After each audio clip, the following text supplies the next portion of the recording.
everyone. I want to welcome you to this week's Real Estate Rundown. Today we have Sheriff Brian Thomas with us here to give us a little bit of education on home safety and things you can do around your home to help make things a bit more sturdy and things like that. So welcome. Thank you very much. I appreciate your invite. For sure. So a lot of folks, they buy homes.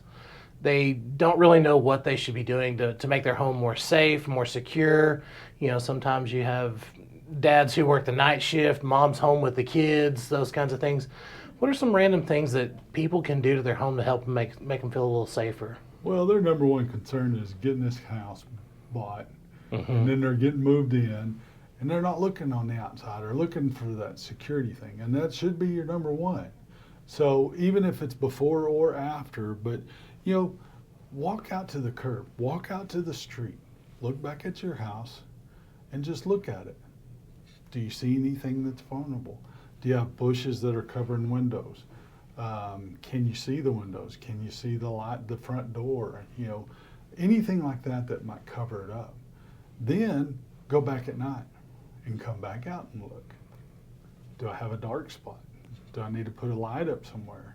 Because lights are not burglars' friends Right. or thieves' friends. Darkness is. So if you can light that thing up, less likely of you being the target, they'll go to the next one that doesn't have a light. For sure. Talking about, you hear about all the time, this window was broken in or that door was kicked in.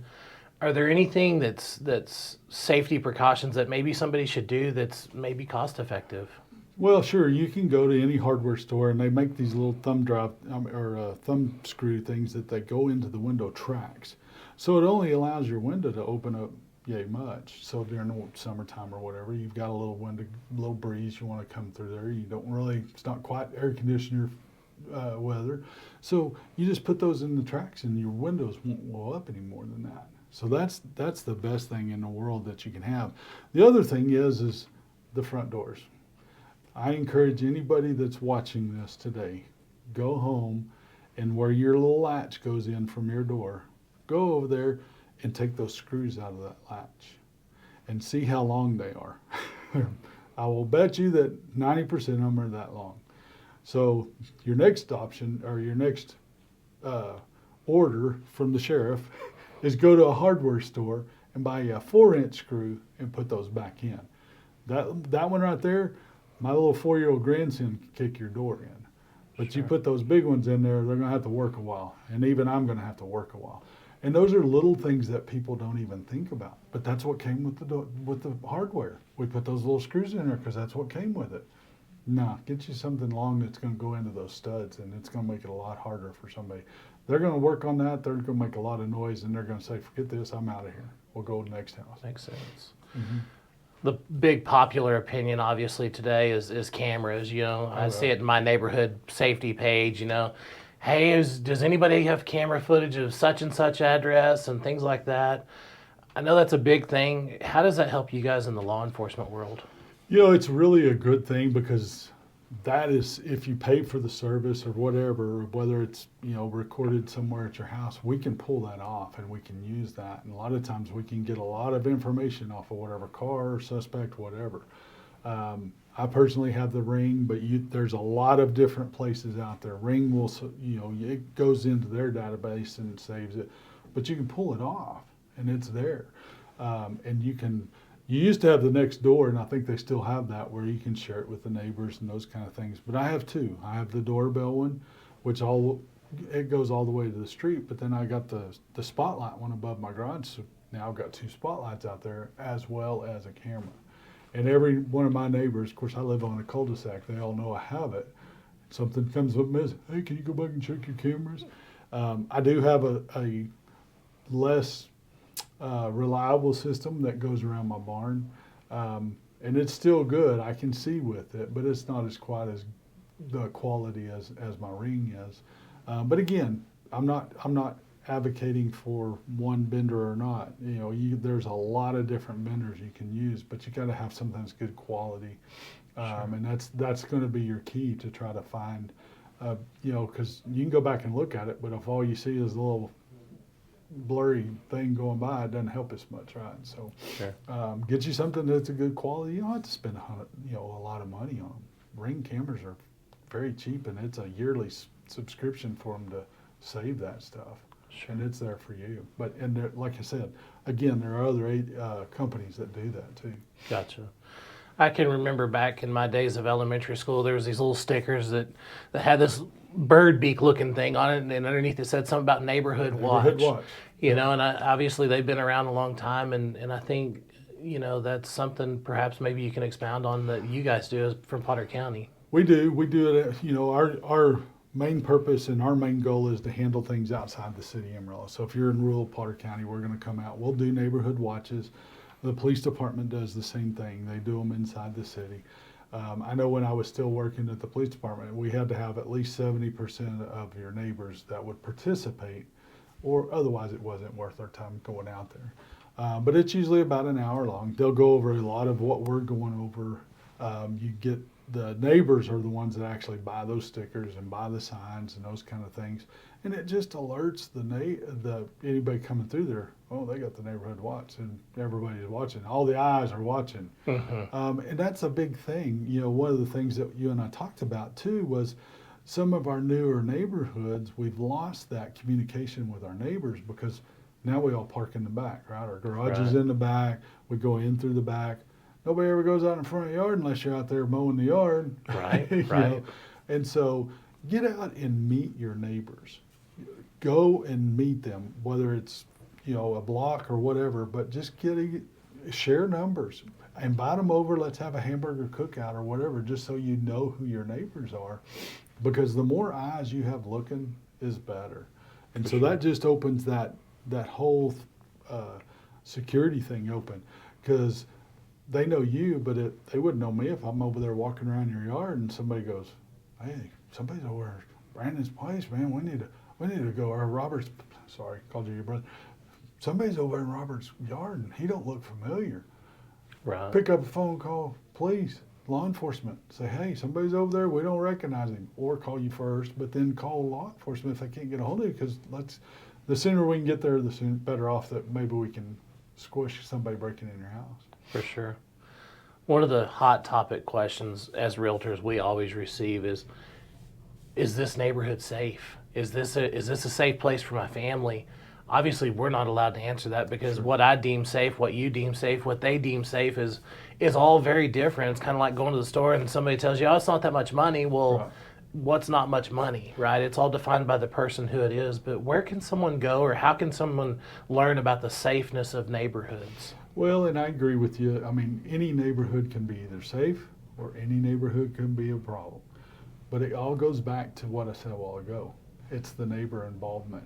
If you can Sure. get the neighbors involved in your safety and watching out, you're going to have a nice, safe neighborhood, right? So get out once a month or every 6 months, whatever it is, just to meet and greet, and you get to know who's there. But you can call. I think you could probably call the police department, and I know you could call our office and just kind of get the rundown of any reports that are made in that area. It's open record, so you can just put in a request and say, you're looking for burglaries that happened in this block, and let's look at that. Does that mean it's still a bad neighborhood? No, it doesn't mean it's a bad neighborhood. We have a lot of people out there that don't want to work, and that's their work. Sure. Unfortunately.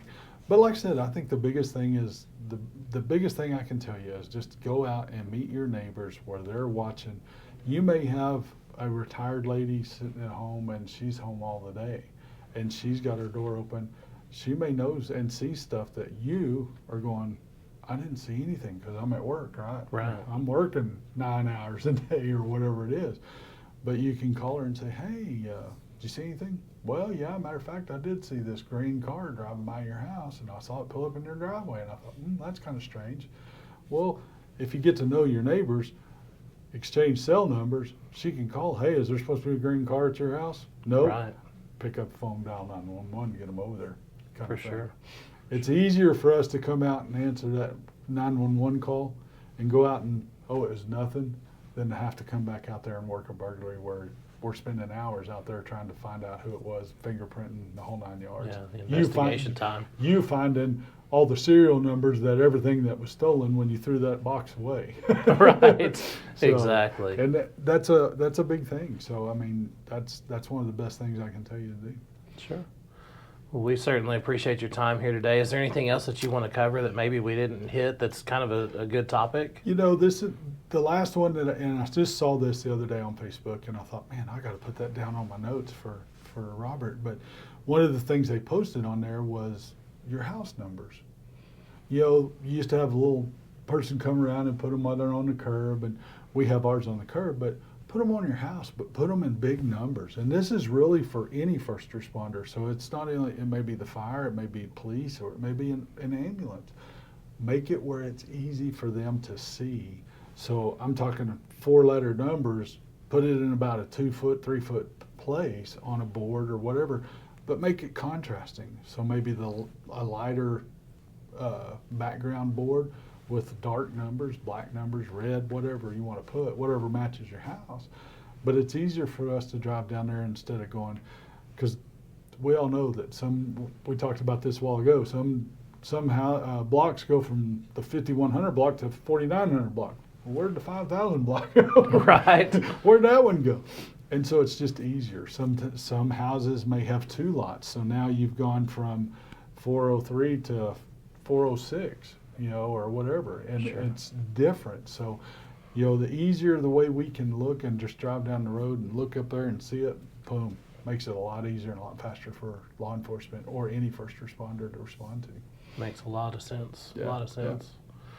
Well, Sheriff, I appreciate you coming by and having some time with us and sharing with our viewers that, Oh, you bet. you know, ways to help make them safe. You know, like you said, people are caught up in the moment of I'm ready to buy my house and Sure. forget those important steps too when they do close. Yeah. And so we just want to help make everybody well aware of things that they can do to safe Yeah. in their home. And like I said, I mean, if you're out there in rural Randall County rural Potter County, anywhere up in the Rolling Hills, Bushland, anything like that, you're new to that neighborhood, set it up with your neighbors. We'll come out and visit with you. I've got a lady that's her job is crime prevention. She can come out there and look around just like what we're talking about, telling you to look at, but she can also come out and give you some hints on what to do and how to do that. Very cool. Always have a number. You know, kids are probably, if you've got kids that come home after school, you know, whatever, coming home by themselves. Even middle school kids, let them know, hey, this is the number. You call the police. Don't answer the door. Most parents are pretty good about that, but you want to have those conversations with your kids. It may look like a real nice guy at the door, but you never know who it is. Right. So Exactly. Yeah. Well, again, thank you for your time. Thanks You for bet. coming and being a part of this. And to our viewers, thank you for watching every week. I know we try hard to bring information to you that's educational. And feel free to give us a like and follow on all of our socials. And we'll see you next week. very good.